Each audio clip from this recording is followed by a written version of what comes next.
Hi, I'm Dr. Zalanya Allen, president of the National Entrepreneurs Association.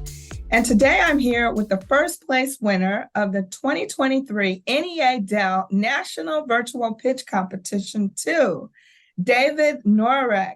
Hello, David. Hey, Dr. Allen, how are you doing?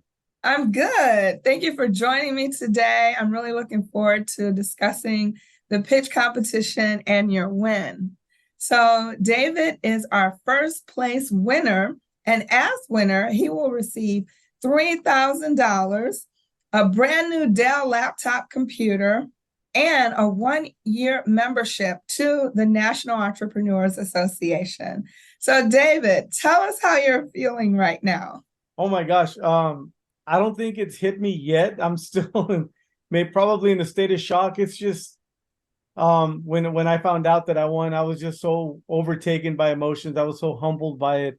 And wow, it just feels amazing. It still feels amazing. Still hard to put into words and describe how awesome it is to have won this competition.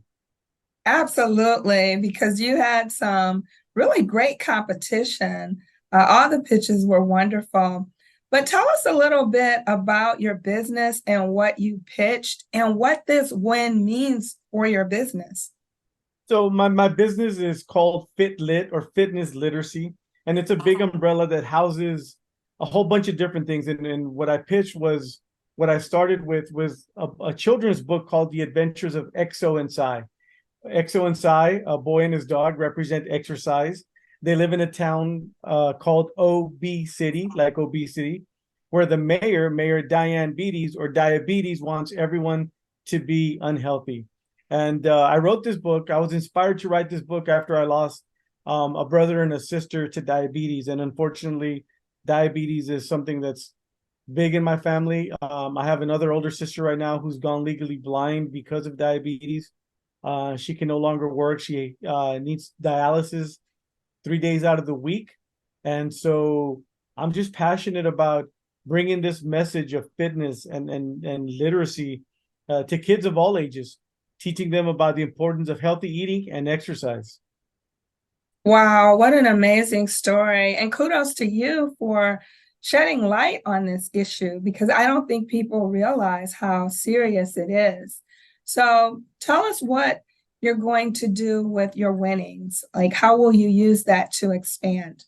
Yeah, and so when I first started writing books, and that's just part of the FitLit program, I wanted it to be a series of 7 books. And the next book will be called The Adventures of Aero and Bix, or Aerobics. And it's also going to take place in the town of OB City. And the villains are going to be Marsha Mello, like Marshmallow, and her best friend Candy Cane. And they're going to represent sweets. And so one of the things I'm I write the books, but unfortunately, I'm not talented enough to do the illustrations for the books.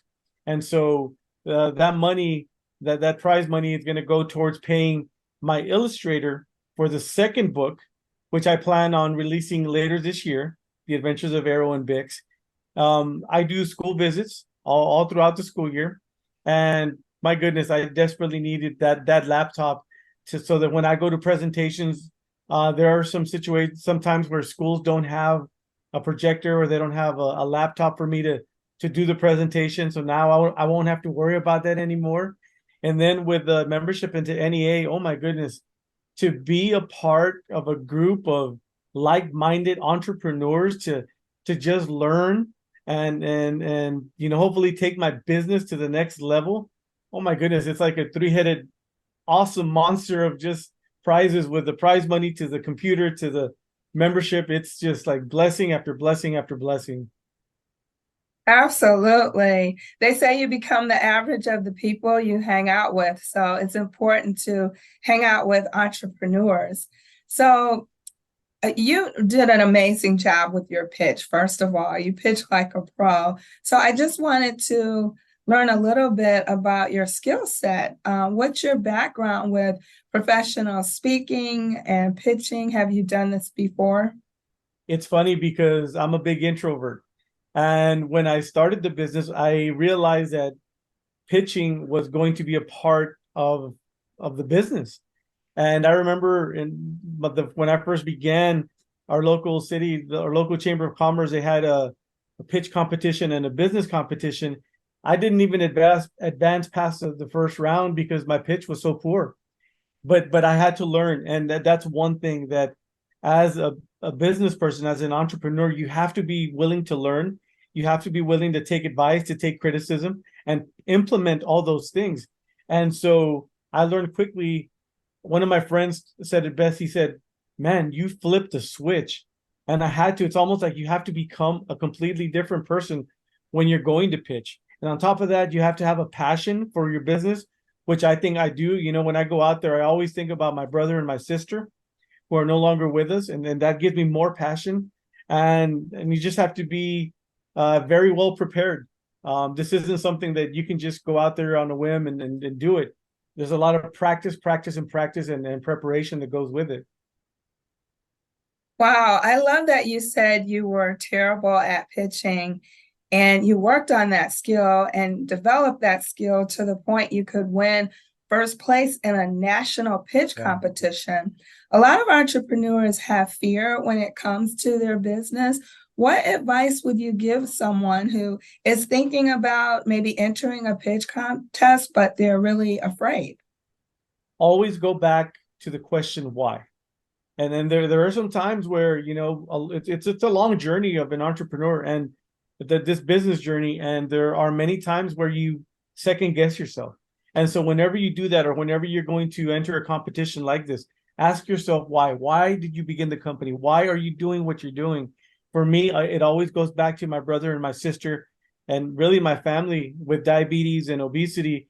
That's my why, and that why always overtakes any fear, any anxiety that I may have going into any kind of competition. Wow, you're really teaching today. I always like to ask entrepreneurs, where do you see your business in 5 to 10 years? What is the vision for your business? For my specific vision, if I'm looking that far down the road, I'm going to be nearing completing this series, this FitLit series of books, hopefully on book number 6 or book number 7. And by that time, I hope to be traveling, honestly, across the world. I'm fluent in Spanish. I'm working on translating my book so that I can go into Spanish-speaking countries and take this message. You know, diabetes, obesity, it's not something that's just focused locally where I'm from. It's a problem across the nation and across the world. So hopefully this message, this business, it has to be way bigger than me. It's not about me, even though my story is integral to the business, but I want this message to go out, and I want hopefully there to be some change. It may be too late for my brother and sister, but maybe through my message, you know, if one young person can change the way they eat, can change the way they exercise, that's a win. And I think I owe it to my brother and sister to fight all the way through that. Absolutely. And knowledge is key, and that's what you're doing. And to start with the kids when they're young, Yeah. that's a great place to start. So I have to mention that this pitch is sponsored by Dell Technologies and Comerica Bank. Any final words for our sponsors and our audience before we wrap up? Just a huge shout out and a huge thank you to Comerica Bank and to Dell Technologies and to NEA. You know, it's all three of those companies. You guys have a great vision, but it's one thing to have a vision. It's another thing to take the next step and turn that vision into reality. What you are doing on a national level, allowing entrepreneurs like me to come along board and have this opportunity, my goodness, thank you guys so much.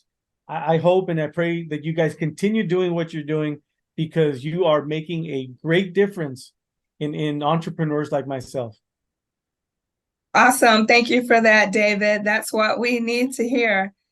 All right. I want to thank everybody for joining us today, and I will see you next time.